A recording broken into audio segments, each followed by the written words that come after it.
Buenos días.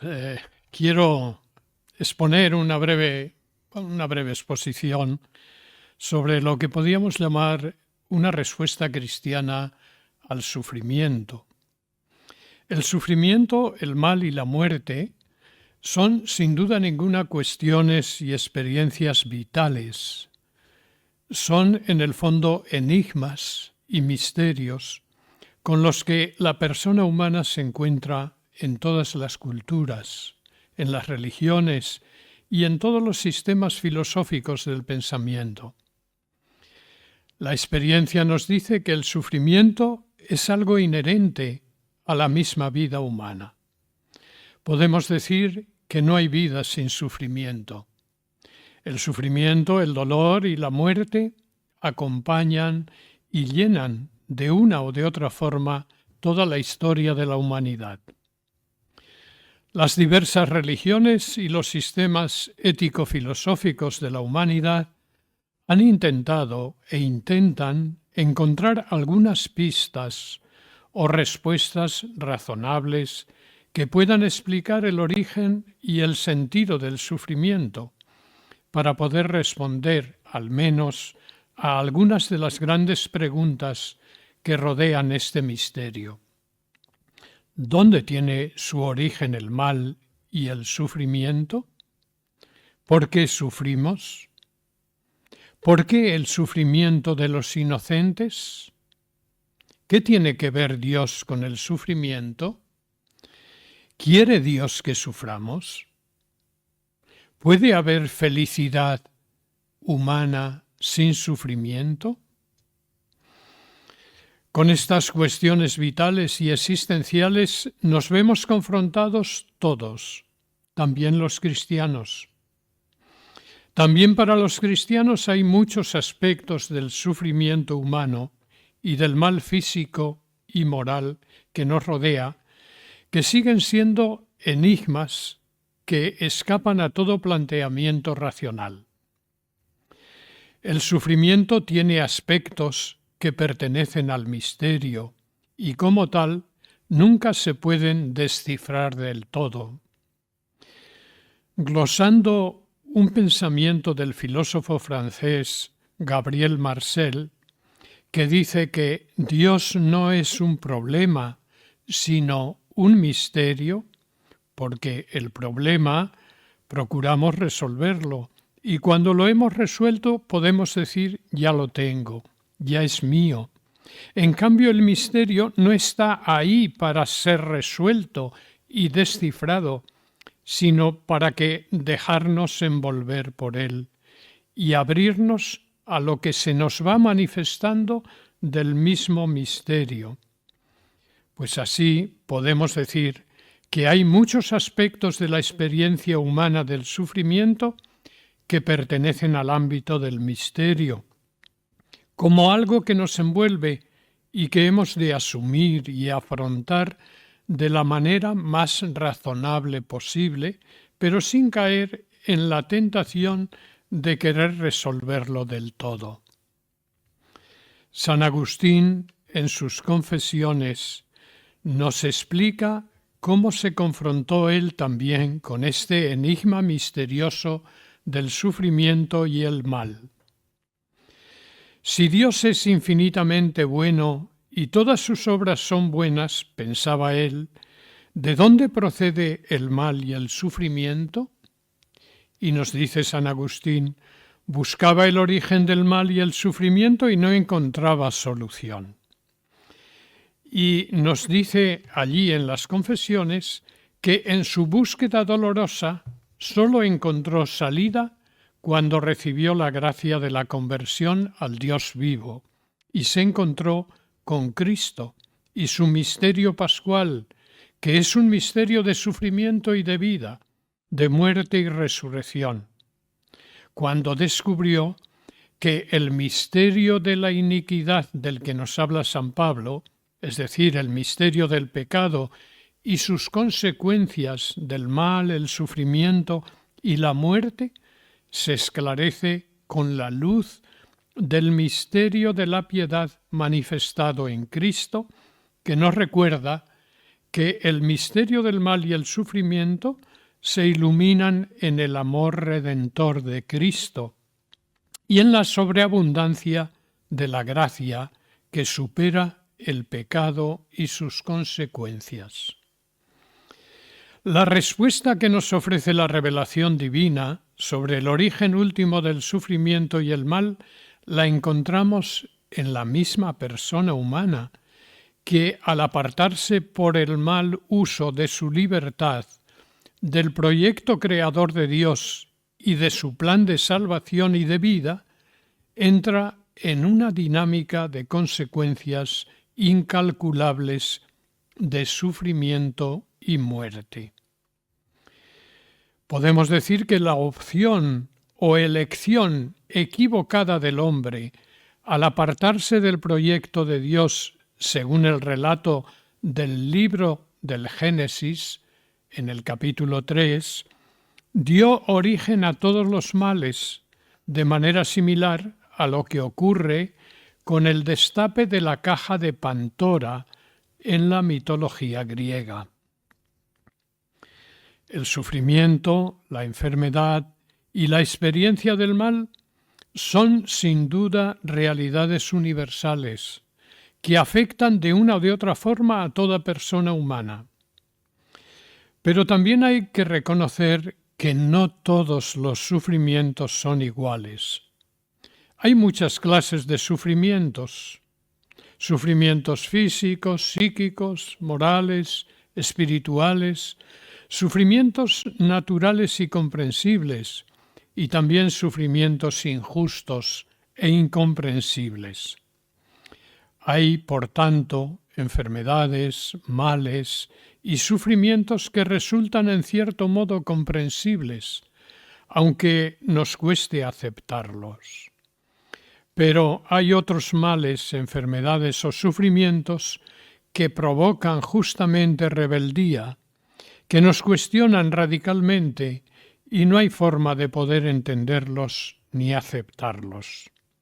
El mismo San Agustín dice en sus confesiones: hay dolores que se pueden admitir porque son útiles, pero el dolor en sí mismo no es digno de amor. En el pensamiento cristiano, a partir del siglo XVIII y por influencia del filósofo Gottfried Leibniz, se instituyó la disciplina filosófica de la teodicea, ciencia humana que pretendía justificar la bondad de Dios frente al mal y el sufrimiento que nos rodea, intentando dar siempre respuestas razonables o justificables al sufrimiento y al mal. Hay que reconocer, sin embargo, que en la teodicea y también en la espiritualidad cristiana se han dado sin duda respuestas a veces superficiales, deformadoras y hasta podemos decir diabólicas, con el fin de querer justificar la bondad de Dios o dar respuesta cabal a todas las situaciones y formas de sufrimiento, queriendo a toda costa demostrar que todas nuestras experiencias y conocimientos encajan perfectamente en el plan de Dios. A partir del principio erróneo de que el dolor, el sufrimiento o la enfermedad lo envía o lo quiere Dios, en la espiritualidad se han predicado muchas veces, la resignación pasiva, la paciencia fatalista o el dolorismo meritorio ante todo sufrimiento como algo querido por Dios, olvidando que Dios no quiere ni ama el sufrimiento ni la enfermedad, sino que Él lo que ama es al enfermo y a la persona que sufre. La respuesta cristiana al dolor y al sufrimiento no siempre es fácil. Ha de ser ciertamente una respuesta de fe, que pasa siempre por la dialéctica de la cruz, pero deberá ser una respuesta adulta y razonable, sin caer en la tentación de querer descifrar todo el misterio que encierra el sufrimiento humano. En el mensaje del Concilio Vaticano II a los enfermos y a los que sufren, se recuerda que Cristo no suprimió el sufrimiento y tampoco quiso desvelar enteramente su misterio. Él, dice el concilio, lo tomó sobre sí, y eso es bastante para que nosotros comprendamos todo su valor. Por eso, la respuesta cristiana al sufrimiento pasa por Cristo. Podemos decir incluso que la respuesta cristiana al misterio del sufrimiento y el mal es el mismo Cristo, en su pasión, muerte y resurrección, en su misterio pascual.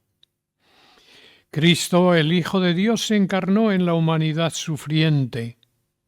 Durante su vida terrena, no pasó de largo ante el sufrimiento y el mal. Sufrió la pasión y la muerte en cruz, siendo inocente, para dar un sentido redentor a todas las cruces y el sufrimiento de la humanidad. Dice San Juan Pablo II en una encíclica, en una carta pastoral sobre el sufrimiento del año 1984, dice él: en la cruz de Cristo no solo se ha cumplido la redención mediante el sufrimiento, sino que el mismo sufrimiento humano ha quedado redimido. Y la Constitución Gaudium et Spes del Concilio Vaticano II dice que el misterio del hombre solo se ilumina, solo se esclarece en el misterio del Verbo encarnado. Por Cristo y en Cristo, dice el concilio, se ilumina el enigma del dolor y de la muerte, que fuera del Evangelio nos envuelve en absoluta oscuridad. Y añade la misma Constitución que Cristo, muerto y resucitado, da al hombre su luz y su fuerza a fin de que pueda responder a todas sus preguntas. En definitiva, podemos decir que la clave para responder al misterio del sufrimiento humano nos lo da la cruz de Cristo, donde se manifiesta, según San Pablo, la sabiduría de Dios, que ilumina todo el camino de la fe, que rompe los esquemas humanos y abre a la esperanza desde lo más profundo de nuestra debilidad. El mensaje de la cruz es el que mejor entiende la persona que sufre, porque nos revela una imagen y una idea de Dios que puede ayudar a comprender y a asumir el misterio del sufrimiento. Efectivamente, la cruz de Cristo nos revela, en primer lugar, un Dios sufriente, distinto al Dios de la filosofía aristotélica, que era un Dios apático. Dios es un Dios sufriente, identificado a través del misterio de la encarnación con la humanidad sufriente. El Dios de Jesús, nos dice un teólogo católico, Bruno Forte, no está fuera del sufrimiento del mundo, es el Dios con nosotros, que sufre con el que sufre y que interviene a nuestro favor desde la proximidad de la cruz de su Hijo. En segundo lugar, la cruz nos revela un Dios de amor, pues la prueba de que Dios nos ama, dice San Pablo, es que Cristo murió por nosotros, siendo pecadores. Creemos, por lo tanto, en un Dios que sufre porque es un Dios que ama y ama infinitamente. De hecho, el misterio del sufrimiento de Dios, escribe también ese teólogo Bruno Forte, es el misterio de su infinita capacidad de amar. Por eso, la cruz de Jesús nos está recordando, como dice Simone Weil, que el amor de Dios por nosotros es pasión. El amor de Dios hacia cada persona humana en su situación concreta, es lo que da sentido definitivo y redentor a todo sufrimiento, pues nos da la certeza, desde ese amor incondicional, que ningún sufrimiento es inútil o absurdo ante Dios. En tercer lugar, la cruz de Jesús nos manifiesta un Dios con nosotros en el sufrimiento, porque lo más grande y consolador del mensaje de la cruz es no solo saber que Dios nos ama, que ha sufrido por nosotros y nos ayuda en el sufrimiento, sino saber que Dios está con nosotros en el sufrimiento, es decir, que sufre con nosotros y también le duelen nuestros dolores. En cuarto lugar, la cruz de Jesús nos manifiesta un Dios solidario hasta las últimas consecuencias, pues en el misterio de la encarnación Dios se unió en comunión de amor a toda la humanidad y en la pasión y muerte en la cruz esta solidaridad llega hasta las últimas consecuencias. Dios no nos salva, podemos decir, a través de un decreto dado desde el cielo, sino bajando a nuestro suelo, recorriendo toda nuestra trayectoria humana, para salvarnos desde la raíz, desde la más recóndita profundidad y oscuridad de nuestros sufrimientos, para darnos la certeza de que no hay para Él ningún sufrimiento inútil y ninguna cruz que quede en el olvido. En quinto lugar, la cruz de Jesús nos manifiesta un Dios compasivo y misericordioso. La cruz de Cristo nos está hablando de eso, del rostro compasivo y misericordioso de Dios, que tiene entrañas maternales para con todas sus criaturas y siente ternura infinita hacia cada uno de sus hijos e hijas que sufren y por los que muere en la cruz. Y finalmente, la cruz de Jesús nos habla de un Dios que habla en el silencio. Dios es también la palabra que se ha revelado y se dirige al hombre. Dios ha salido de su eterno silencio para entrar en diálogo de amor y de vida con el hombre. Dios es la palabra que da sentido a todos nuestros enigmas y el que habla siempre, incluso cuando calla, como dice el filósofo danés Kierkegaard. Jesús, en su pasión, en medio del sufrimiento y las afrentas, callaba. Y sin embargo, el Evangelio de su pasión y de su cruz es la palabra más elocuente y autorizada para la persona que sufre. La palabra de Dios, escuchada desde el silencio del sufrimiento, es la palabra más consoladora y eficaz para las personas que sufren, pues les ayudará a comprender que no están solos, sino que con ellos en el dolor y la cruz está el mismo Dios. Termino esta reflexión breve sobre el sufrimiento, sobre los aspectos cristianos ante el sufrimiento. El mensaje y la palabra de la cruz, y en definitiva el misterio pascual de Cristo, es pues para nosotros los cristianos la clave fundamental para comprender, afrontar y vivir el sufrimiento. Esto solo es posible desde la fe y desde la apertura del hombre a la revelación de Dios. Sin embargo, a pesar de la luz y el consuelo que nos da la certeza de la fe, esto no quiere decir que muchos aspectos del sufrimiento humano sigan siendo un gran misterio con muchos enigmas también para nosotros los cristianos. Pues muchas gracias a todos por su atención.